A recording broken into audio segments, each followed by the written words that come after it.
kao što sam i obećao i u duhu mog kanala, nakon najave Lige šampiona ide odjava ili ide moje mišljenje i moj osvrt na utakmicu koja se sinoć dešavala. Znači, 20 časova kasnije utisci su splasnuli, medijski pritisak je prilično tanak, ništa ne bruji, kao da se davno igralo. Moderno doba, brzo se živi i sve ostalo, da sad ne davim. Svakodnevica ide dalje, gradske gužve su tu, verovatno, škola, sportovi. Par nekih mojih prijatelja kojima deca treniraju fudbal nisu ni gledali, kažu ne navijaju za Zvezdu. Ko još gleda Zvezdu? Prvak Srbije, sada trenutno Crvena Zvezda, a u budućnosti ko osvoji prvenstvo Srbije, taj će biti prvak, pa daj Bože da igra Ligu šampiona, je li tako? Ne moraju svi da gledaju, naravno. Međutim, Crvena Zvezda je sinoć imala jednu veliku, kvalitetnu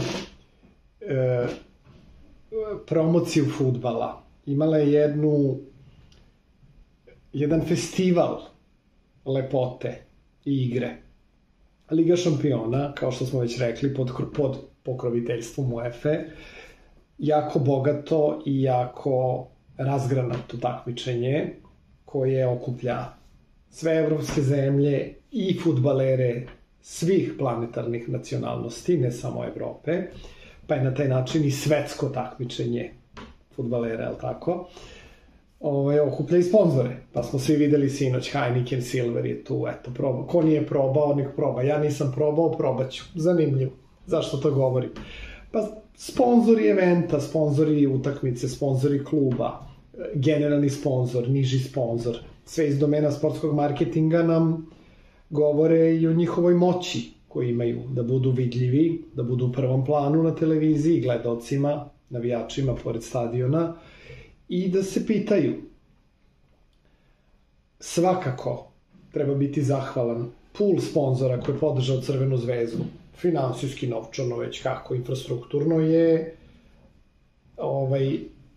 takođe angažovan u upravljanje, da kažemo, odlukama kluba. Ne znam u kom procentu, ja ne radim za fudbalski klub Crvenu Zvezdu, ali u principu, mala digresija, drugar jedan mi pre neki dan kaže, košarkaški klub je u pitanju, Liga Srbije naravno, i kaže, meni moj sponsor da 80.000 eura i sve se pita.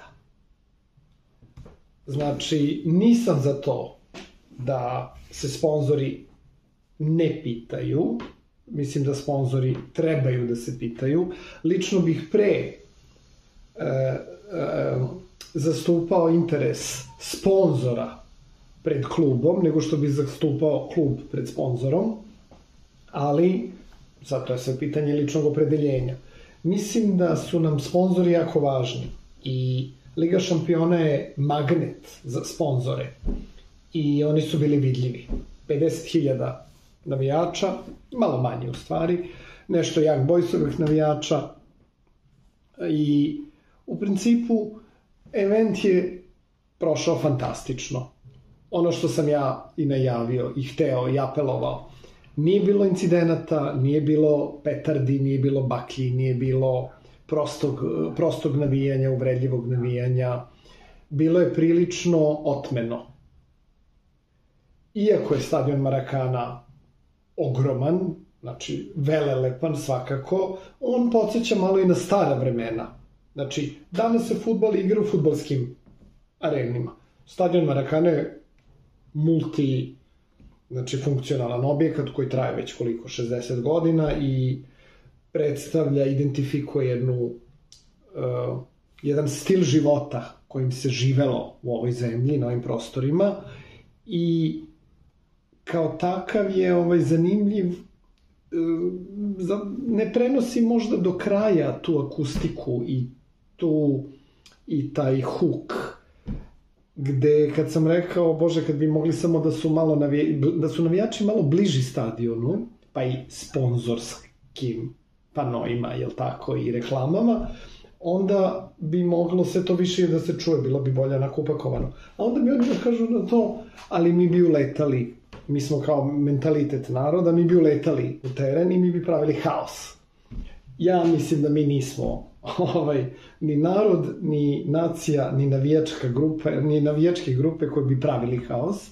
Mislim da bi mi samo podržali ekonomiju kluba, pesme namenjene klubu i moram da podvučem, navijači su sinoć bili 12. igrač, oni su bili fenomenalni do kraja i oni su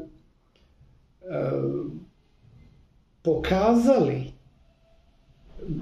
kao predstavnici naroda koji su došli na stadion da smo mi jedna razumna nacija, da smo jedna kulturna nacija, sportska nacija pre svega. Nama bi sport trebao da bude nacionalni identitet i zato je od važnosti da ostane čist, zato što kao da uprljavaš svoju nacionalnu prezentaciju, pa to nije normalno. Tu radiš protiv sebe. Znači, apel da se nastavi ulaganje u sport i pravljenje talenata, podrška talentima i to predstavljanje svetu na taj jedan predivan način, jer sport je vezan za zdrav duh, sport je vezan za zdravlje, za život van droga, za život van alkohola, za život van dopinga i to je ono što pokazuje da smo mi jedna kulturna, civilizovana nacija koja razume fair play, pobedu i poraz. Znači, navijači 10, organizacija u gradu 10, nije bilo tuča, nije bilo nikakvih sukoba, nije bilo zastoja nekog velikog u saobraćaju. Znači, ja sam prezadovoljan sa time kako se otvorila Beogradska fudbalska arena sinoć. Tu je bila zastava, logo Lige šampiona. Zašto logo? Pa i UEFA je firma, preduzeće, organizacija. I UEFA ima svoje sponzore. I UEFA prodaje pravo televizijama i kablovskoj televiziji. To je sportski marketing. Znači, njihov logo je bio na centru, što znači da je taj event pod okom Champions Lige ili Lige šampiona, prvaka, pobednika država. I znači, bilo je dosta, ja bih to pohvalio, bilo je dosta fotografa, bilo je dosta ljudi iz obezbeđenja, bilo je dosta volontera.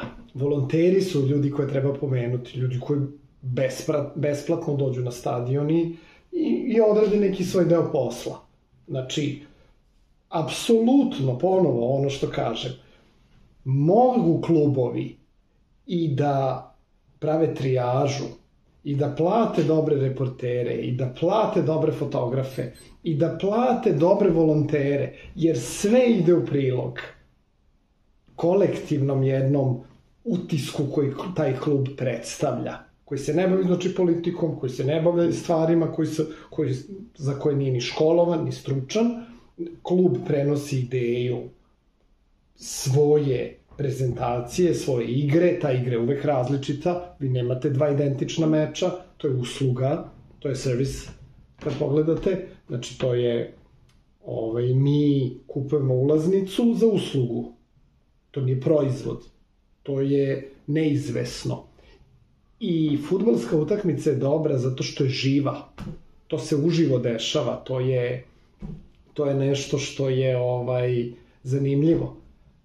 Svi mi nepoznati se dobro povezujemo na toj utakmici koja je živa. I kad padne gol koji je uživo, on ne može da padne ponovo za minut. On je pao, to je gotovo. Rezultat je tu. Taj uživo moment je onaj koji mi plaćamo. Jer tu se svi osjećamo tu emociju. I ne poznajemo se, i stranci smo, i ali se mi nekako u tom trenutku mirimo, mi se nekako u tom trenutku volimo, mi se nekako u tom trenutku povezujemo. To je odgovor zašto velike firme ulaze u sport i zbog čega postoje ta sponzorstva i razna takmičenja, razni formati, razni eventi, razni novci. Pa zato što sponzor nikad nije na gubitku. On je viđen, on je prisutan, on u tom trenutku deli emociju sa svima nama i oni gleda to iz lože sudobih mesta i takođe sedi sa nekim svetom koji je sveta biznisa, gde ako se nisu poznavali, nakon toj utakmice gde su oni podelili malo tu energiju i emociju, oni će se poznavati. Pa bar iz viđenja, pa sad, odnosi su tečni, odnosi variraju. I iz interesa, odnosi imaju interes u sebi. Postoje odnosi bez interesa, bezuslovni odnosi.